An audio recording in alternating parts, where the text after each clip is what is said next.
안녕하십니까, 신구입니다. 이철이 장영자 사건이 터지자 곧바로 드러난 건 대통령 친인척이 관련돼 있다는 거였습니다. 가뜩이나 아슬아슬하게 정권을 유지해오던 오공화국이 최대의 애군을 만난 셈이죠.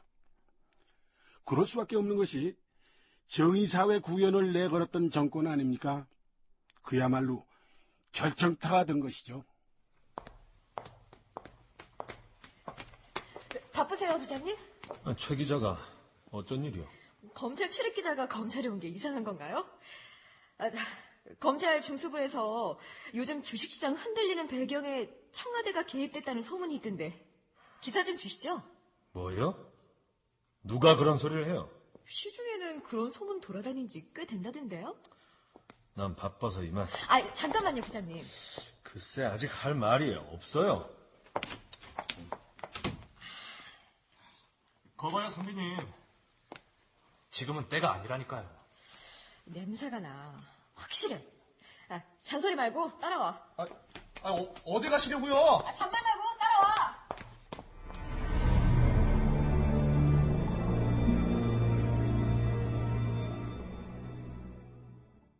당신 생각해.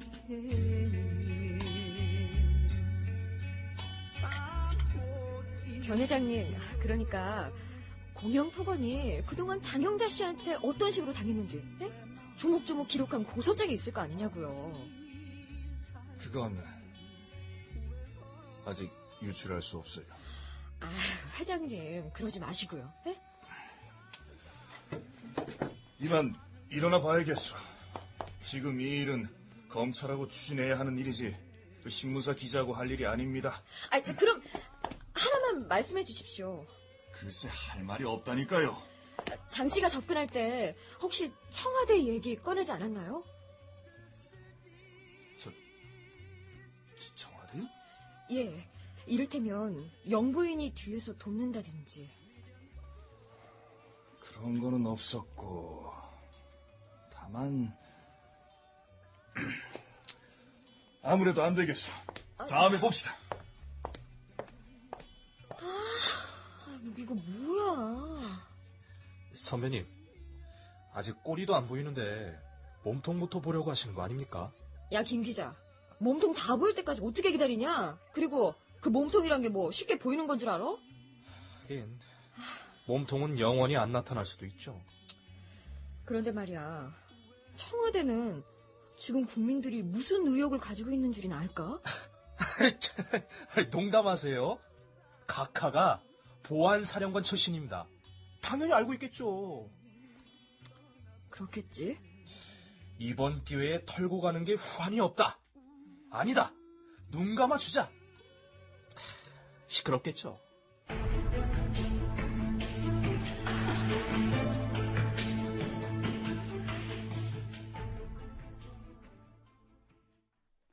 당시 코오롱의 이동찬 회장은 장영자 사건에 휘말려 지옥문 앞까지 다녀왔다. 세간에서는 이동찬 회장이 늘 장 씨를 경계했기 때문에 위기를 피했다는 얘기와 장영자가 순수하고 고지식한 이동찬 회장을 배려 차원에서 봐줬다는 얘기가 돌았다. 아무튼 그해 4월 말 장영자는 이동찬을 찾아가 코오롱건설을 매입하겠다고 한다. 그 무렵 코오롱건설은 부실 경영으로 골머리를 앓고 있었는데 마침 장영자가 찾아온 것이다. 장 여사가 건설회사를 사서 어떻게 운영하시게요? 중동 모 국가에 왕족하고 잘 통합니다. 코오롱 정도 건설 회사라면 제가 5억에서 10억 달러 공사를 따내는 건 누워서 떡 먹기예요. 좋습니다. 근데 조건이 있습니다. 무슨 조건인가요? 우리 코오롱그룹에서 코오롱건설에 집을 보증한 것이 있습니다. 그걸 풀어주시면 내일이라도 당장 계약할 수 있습니다. 그래요? 문제 없습니다. 오죽하면 영자의 전성시대란 말이 다시 회자되었겠는가. 장영자는 장영자였다. 이동찬과 헤어지고 수십 분 뒤 장영자는 지불보증건을 해결했다. 대기업 회장 이동찬도 불가능한 일을 장영자는 그 짧은 시간에 명쾌하게 풀어낸 것이다. 그 다음날 아침 9시 롯데호텔. 회장님, 어제 지불보증 풀린 건 확실합니까? 박상무, 나 아직 망령들 나이는 아니야. 은행에서 분명히 전화가 왔어요. 해지한다고. 오죽하면 내가 꼭 귀신에 홀린 것 같더라니까. 그렇군요. 그런데 벌써 1시간이 지났는데 왜 안 오죠? 30분만 더 기다려보세요. 그러나 장영자는 그 장소에 끝내 나타나지 않았다. 아니, 올 수 없었다. 왜 당신들 여기가 어딘지 몰라서 그래? 압니다. 아니까 왔죠? 너희들 이런 식으로 나오면 살아남기 어려워. 너 좀 조용히 하세요. 반장님, 여기 달러 뭉치가 있는데요? 그래, 어디 봐. 대충 수십만 달러는 되겠구만. 구석구석 샅샅이 뒤져봐. 네. 장현재 씨, 외환관리법 위반하신 거 아시죠? 나가시죠. 없어지고 수갑질이야. 못 가. 안 가. 이거 왜 이래? 나 장영자야. 이거 왜 이래? 난 누군지 몰라서 그래. 난 장영자라고.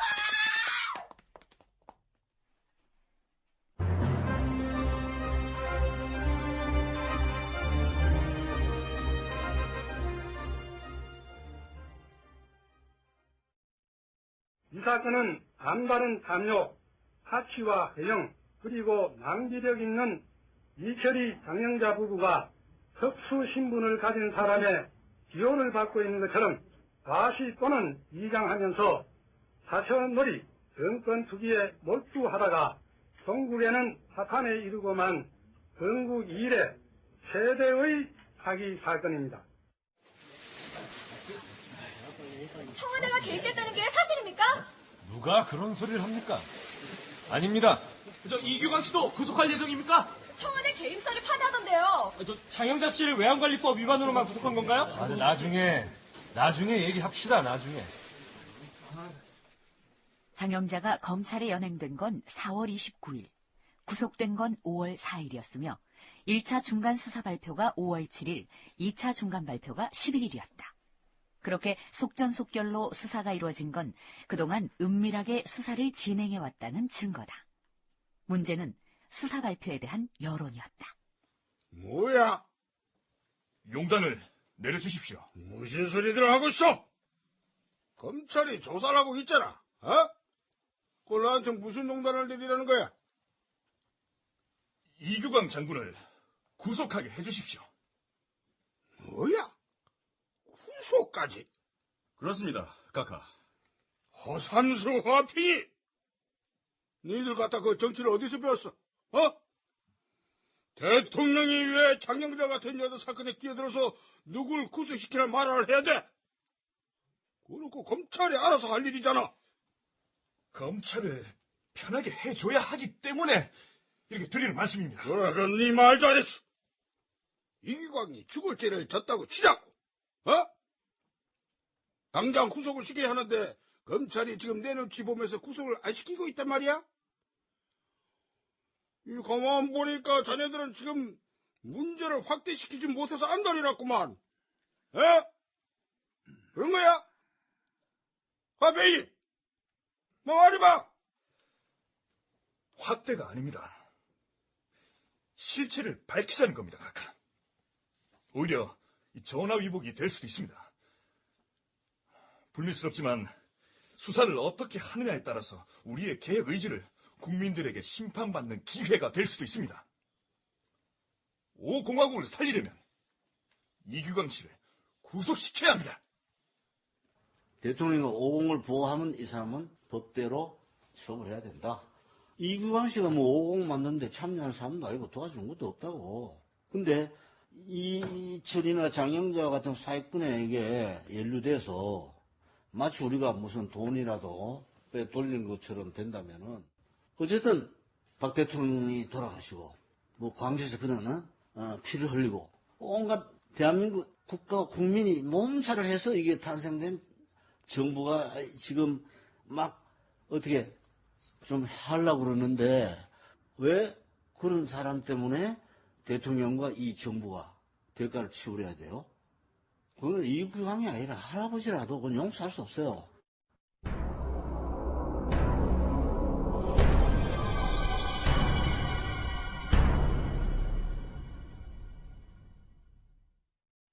이 사건에서 대통령 친인척이 개입되어 있다는 점 외에도 50 정권에 충격을 줄 수 있는 게 또 하나 있었습니다. 바로 민정당 창당 자금 관련설이었습니다.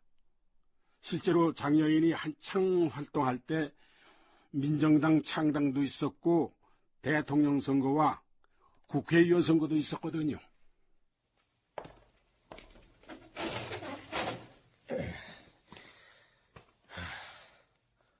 식사 좀 했습니까?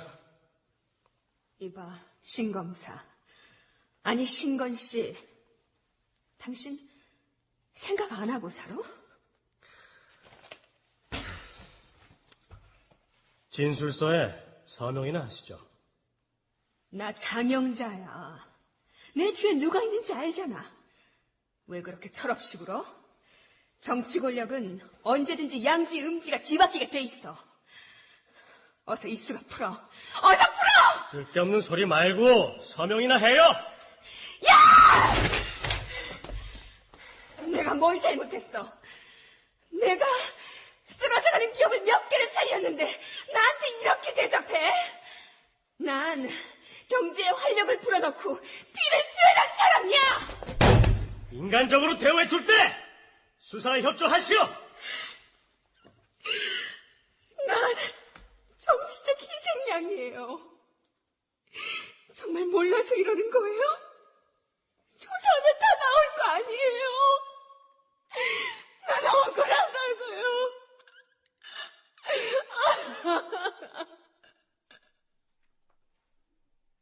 천하의 여장부로 불린 장영자. 그러나 한편으로는 눈물의 여왕이었다. 수사 과정에서 혹은 방송 인터뷰를 통해서 그녀는 약한 여자의 눈물을 여지없이 보여주며 동정에 호소했다. 그러면서 구체적인 증거를 내놓지는 않았지만 내내 자신은 정치적 희생양이라고 주장했다. 아버지. 몸은 괜찮은 것이요? 아버지, 믿어주세요. 저는 아니에요. 억울해요, 아버지. 왜 이렇게 된 것이냐? 권정달이에요. 권정달이 다 해먹은 거예요. 제발 믿어주세요, 아버지. 이런 사실을 김대중 씨한테라도 알려주세요, 아버지. 오냐, 그렇게 해보마. 아버지. 그렇게 장영자는 끊임없이 정치권을 끌어들이려고 했으나 끝내 구체적인 것은 밝혀지지 않았다. 오히려 그녀는 1982년에 구속 수감된 이후 10여 년 만에 출소했다가 1994년 부정수표 단속법에 의해 다시 옥살이를 했고 다시 2000년 5월 200억 원대의 국권화폐 사기 사건을 일으키고 세 번째 구속됐다. 장영자는 세 번째 구속됐을 때도 자신은 피해자라고 주장했다. 온 나라의 경제를 손에 넣고 주물렀던 장영자. 그녀의 경제에 대한 지론은 1982년 7월 담당 검사와의 법정 대화를 통해서 드러난다. 2천억 원에 달하는 어음을 과연 결제할 수 있을 거라고 생각했습니까? 방법의 문제입니다. 나는 경제를 간혹 전쟁에 비유하는데 전쟁에 임하는 사람 중에 지고 싶은 사람은 없습니다.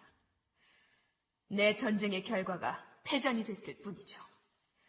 이렇게 단절된 상태에서는 결제 능력이 있었는지를 말하기는 어렵습니다. 그래서 어음은 어디에 썼습니까? 경제는 유통입니다.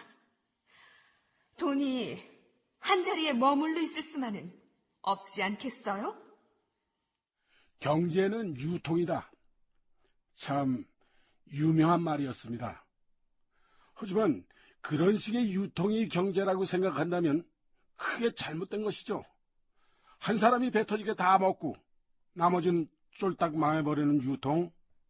그게 어디 경제라고 생각해서야 되겠습니까?